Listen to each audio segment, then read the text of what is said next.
Welcome to Screencast number 9 for History 115G. This particular brief screencast will go over some information about the rise of the religious and political right in the United States in the late 20th and early 21st centuries, and its ongoing role as a major force. We will focus today primarily on the movement's understanding of gender and sexual morality. And this screencast is designed to help you understand and interpret the primary sources in this unit and write about them in the next assignment. So during the last 3 decades or so of the 20th century, evangelical leaders and conservative politicians developed a political agenda that brought them together in the name of quote-unquote family values. In addition to embracing some very traditional conservative planks, things that had been part of the movement for a long time, such as a small federal government, boosting private schools and homeschooling over public education, and building a strong military, what's new about this is that Americans, including ministers, legislators, and lay people, came together to fight against specifically sexualized phenomena, such as abortion, gay rights, and feminist objectives. These quote-unquote family values leaders, like Jerry Falwell and Phyllis Schlafly, both seen here, and many others, became increasingly supportive of the Republican Party, which in turn accommodated the language of family values in its platforms and campaigns. If Schlafly's name sounds familiar, might be because she is the subject of a brand new miniseries called Mrs. America. I threw in a picture of Cate Blanchett on the right playing her. It just started and I haven't seen any of it yet, but have heard from colleagues that it's actually quite well done and worth watching. So what happens is that the family values agenda created a bond between evangelicals and political conservatives that is now part of our national experience today. Now, both your generation and mine grew up with this, so it may seem unsurprising, and it's tempting to kind of trace a direct line from, say, the Comstock Acts of the 19th century to quote-unquote bathroom bills today. But this development is actually a big historical change. It's an unusual thing. And what is different about it is that prior to this period, the majority of evangelicals, whether they were Protestant or Catholic, had for decades generally avoided becoming politically active in any organized way. In many denominations, in fact, until well into the 20th century, one of the whole points of being evangelical was that politics were viewed as dirty, as something that you didn't want to get involved with because it would distract you from doing good in this life and being right with God and from the next life. That's what you should focus on, and politics was at best a distraction and at worst would actively tarnish you. What changes, arguably, is that during the 60s and 70s, and then this will grow exponentially after that, there's a new approach to faith that instead calls on many Americans to actively intervene in public life instead of staying out of it. This means caring about and involving yourself in the courts, political parties, lobbying, elections, and so on. And the goal is to use these secular forces to shape changes in political and sexual belief and behavior of which you disapprove. So we want to start by asking, why does this happen? Because again, this is a really big shift in how evangelicals had traditionally dealt with politics, which was not until they did. So why? Many Americans were certainly perplexed or even upset by the social turmoil and sexual revolution, a term we've talked about, of the 1960s. And at least some of these embrace a cultural conservatism that stresses social and moral issues. Many, for example, are against the ideologies of feminism that challenged men's roles as leaders of the home, the church, and the public sphere. Others oppose the rising rates of abortion and divorce. I think most of us, based on the evidence we're familiar with, would argue that a lot of this was less about rising rates and more about greater honesty and accessibility and more knowledge. Others opposed the tenets of sexual liberalism, which we've talked about as the separation of sexual pleasure from reproduction. So for someone who objected to walking past a newsstand and knowing that there was pornography there, for someone who didn't like turning on the television and seeing flirtatious or titillating content, let alone going to the movie theater. And especially for those who objected to images of, say, assertive women taking birth control, putting off marriage or procreation, and especially to open expressions of homosexuality, one thing that looked like a solution was to call for restoring religiously based morality and hence traditional values. Now, exactly what sorts of values are we talking about? Well, most conservative evangelicals tended to see traditional, and again I put traditional in quotes, gender norms as crucial in cultivating better American morality. They tended to think that these traditional gender norms would reaffirm the importance of having clear lines of authority. And they believed that the authority, men as head of the family and of the children, women as having an important role, but one that was subservient, they saw these things as having been decimated by the social revolutions of the 1960s. In the 70s, for example, as an expression of this, evangelical women were utterly crucial to the defeat of the Equal Rights Amendment, largely because many believed that it would threaten the division of men's and women's labor and roles, and therefore would blur the differences between them, differences that many believed were ordained by God. Continuing into the 1980s, evangelicals in even larger numbers founded Christian academies and developed homeschooling curricula that generally put conservative ideas about gender and authority front and center. Children should be subservient to their parents, especially to their fathers, and so on. And so campaigns against feminism and abortion coalesced around a shared belief that God had created women as wives and mothers, and that feminism and secularism threatened that in a way that would diminish the power of evangelical families.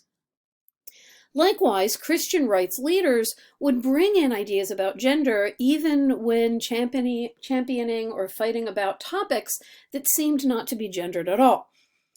Right-wing campaigns against nuclear disarmament, for example, often denigrated arms reduction as a tactic of men who were weak or women who were silly, rather than strong, manly men who wanted to protect their countries.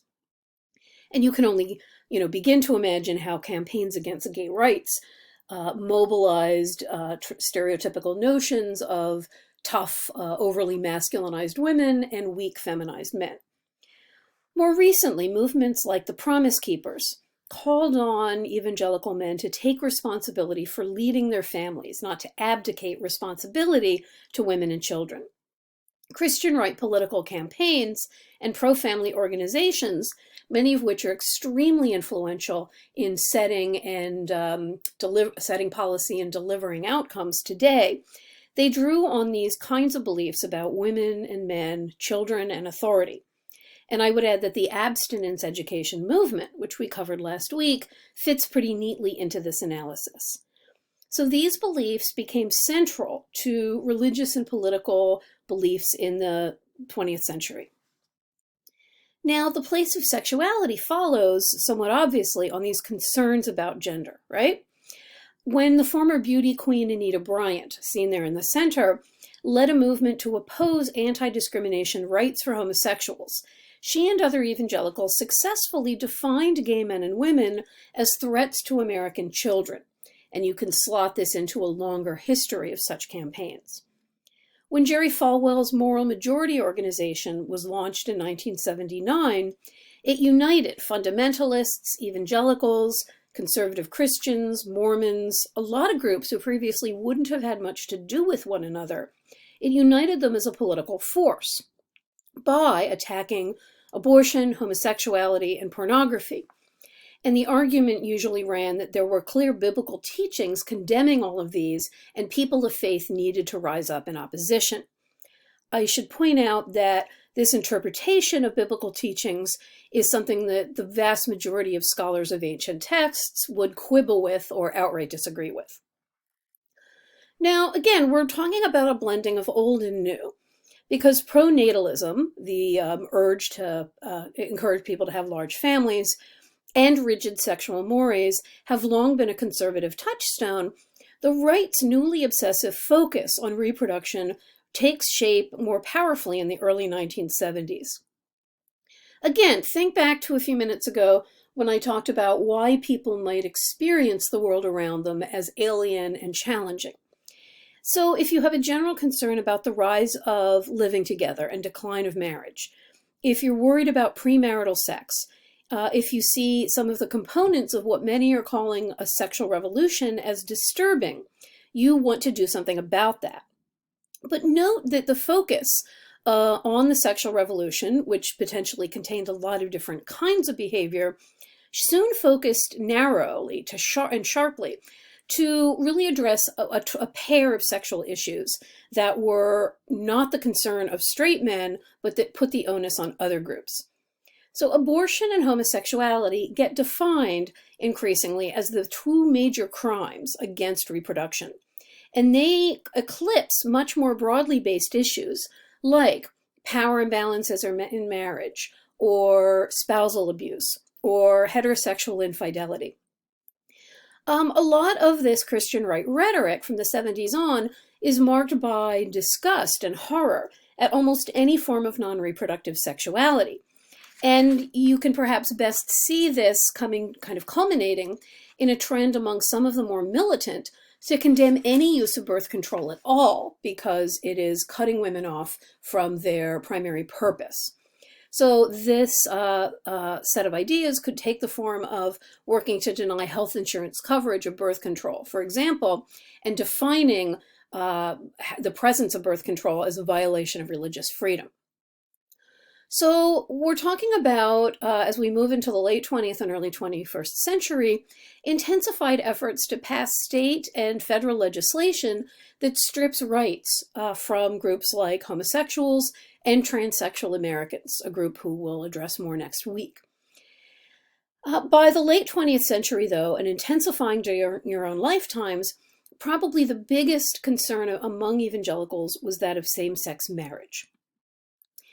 Marriage equality emerged as an initially surprising effect of the AIDS crisis and became, again, during your lifetime, quite recently, a new movement that has seen dramatic change.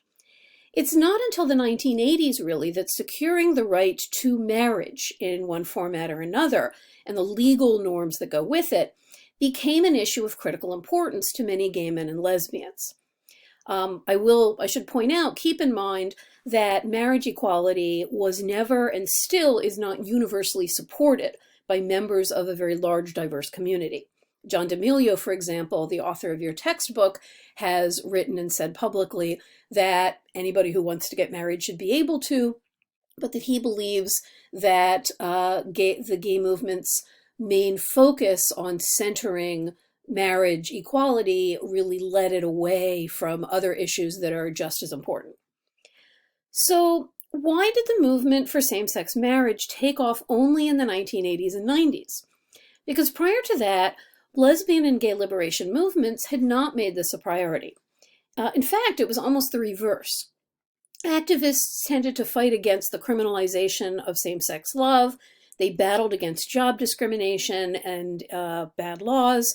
They urged greater social presence. But most gay activists really never thought of marriage as an issue or certainly a priority. And in fact, many scorned the very idea of marriage for gay people as a heterosexist, hidebound, traditional model that had no relevance for them. Now, there were a handful of cases throughout the 70s and 80s and earlier in which a pair of gay men or women would walk into a clerk's office to request a marriage license application and always got denied. But the few cases that made their way into the courts received little attention.